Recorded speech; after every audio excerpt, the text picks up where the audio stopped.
Bonjour à tous, c'est Julien, j'espère que vous allez bien. La vidéo d'aujourd'hui fait suite à une question d'un abonné, Jean-Marc, je remercie, sur comment bien gérer nos bibliothèques sous Final Cut Pro.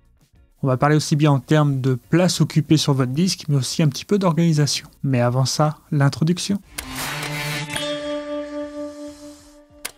Si vous aimez le monde de la photo et de la vidéo, pourquoi pas vous abonner à cette chaîne et activer la cloche pour ne pas louper les prochaines sorties. Alors, quand vous commencez à éditer sous Final Cut Pro, vous pouvez vite vous rendre compte de la place que prennent les fichiers de rendu et tous les autres sur vos Mac. Jusqu'au moment fatidique où arrive ce fameux message. Dans ce cas-là, cela veut dire que votre disque dur de travail est complètement saturé et que Final Cut ne peut donc pas continuer à exécuter votre projet. Pour éviter cela, je vais vous parler de mon workflow. Alors le workflow, c'est l'ensemble des étapes et procédures que je réalise afin d'éditer un projet. Dans cette vidéo, je vais uniquement vous parler de la gestion de la bibliothèque Final Cut. Je ne vous parlerai pas des sauvegardes de sécurité en amont, de toutes les étapes d'édition et tout ça. On va réserver ça à d'autres vidéos. Alors tout d'abord, si vous utilisez Final Cut Pro, c'est que vous travaillez forcément sur un Mac et il y a même de grandes chances que ça soit sur un MacBook. Or, ces derniers sont vraiment de très belles machines avec des disques durs embarqués très rapides, mais malheureusement à l'achat, ils sont souvent très chers. On est souvent donc très limité par la place disponible sur notre Mac pour monter nos vidéos. Me concernant, ma machine principale ne possède que 512 Go de disque dur SSD. Donc avec les logiciels que j'ai déjà installés et tout ça, on peut dire que c'est quasiment impossible de monter directement sur mon disque dur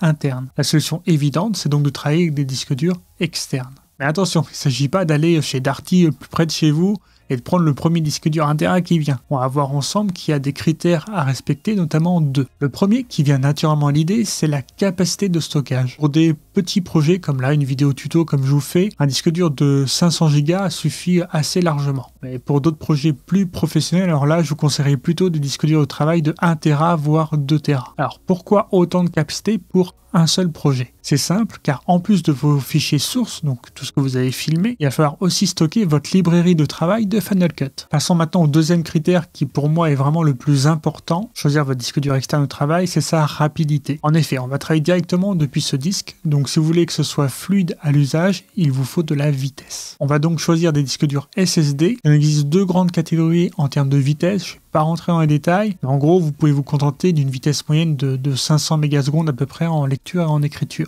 Je vous conseille deux modèles que personnellement j'utilise, j'en suis très content. Donc les Samsung T5 tout d'abord, ainsi que les SanDisk Extreme qui sont vraiment fiables et rapides. Ils ont aussi l'avantage de pouvoir être emmenés très facilement, car très compacts mais aussi robustes. Maintenant que vous avez votre disque dur, vous allez copier vos fichiers sources dessus. Maintenant, on va s'occuper de Final Cut. Tout d'abord, je vous conseille pour chaque projet de créer une bibliothèque spécifique. Pour cela, on va faire Fichier, Nouveau, Bibliothèque. On va aller chercher donc notre disque dur externe, notre dossier.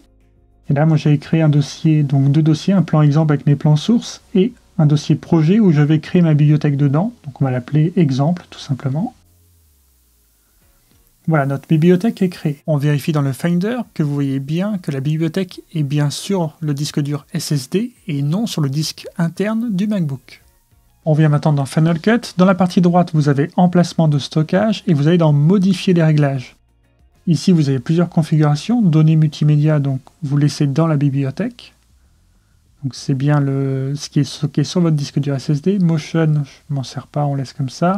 Le cache, c'est dans la bibliothèque. Et enfin, les sauvegardes, vous pouvez laisser Final Cut Backup.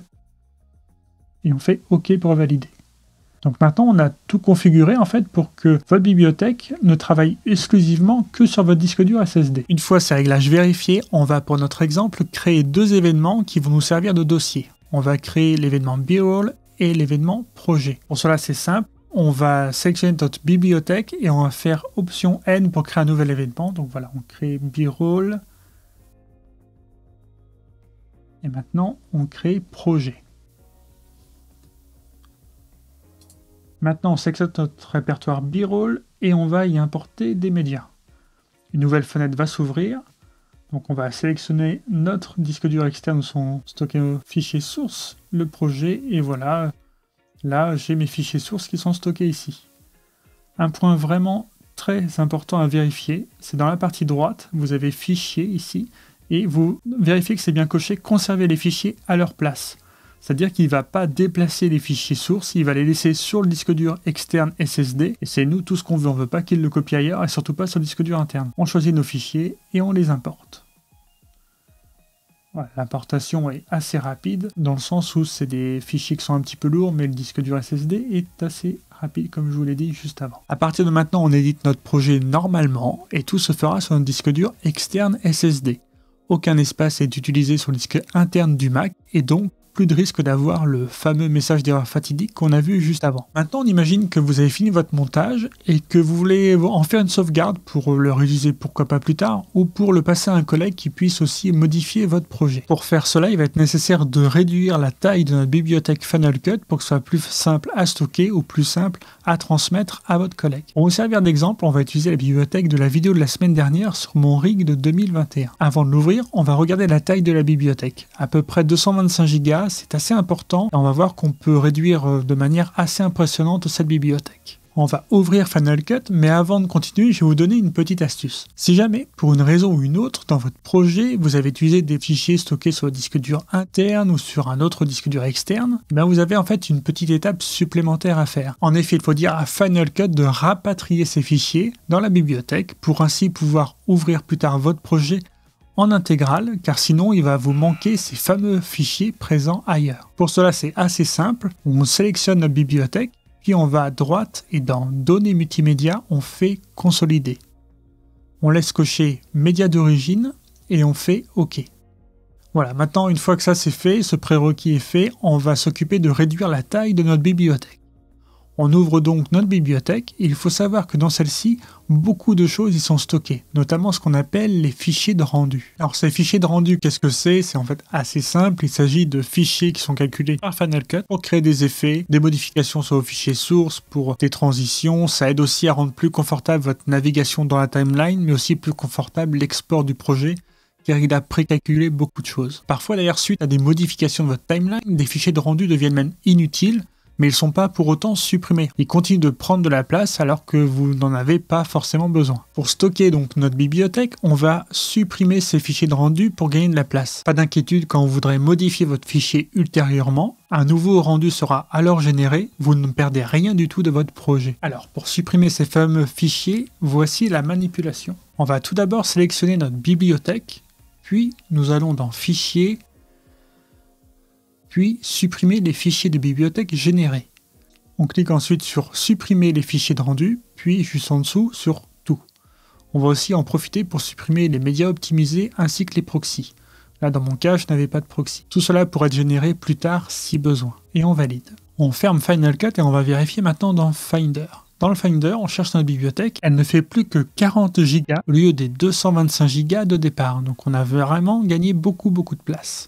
Maintenant, il ne vous reste plus qu'à copier le dossier de votre projet et de le coller sur un disque dur de sauvegarde. Pour celui-ci, vous pouvez prendre un disque dur externe classique, mais forcément de grosse capacité. Il n'a pas besoin d'être très rapide. Avec ce projet sauvegardé, vous pourrez le reprendre plus tard ou le partager avec un collègue pour qu'il puisse l'ouvrir et le modifier à son tour. Voilà, c'est tout pour cette vidéo. On a vu ensemble comment travailler depuis un disque dur externe, mais aussi comment gagner de la place pour sauvegarder votre projet pour plus tard. J'espère que cette vidéo vous a été utile, n'hésitez pas à me donner votre avis dans les commentaires sous la vidéo. Et pourquoi pas en profiter pour vous abonner à cette chaîne pour ne pas louper les prochains tutos Final Cut Pro. En attendant la prochaine vidéo, prenez soin de vous.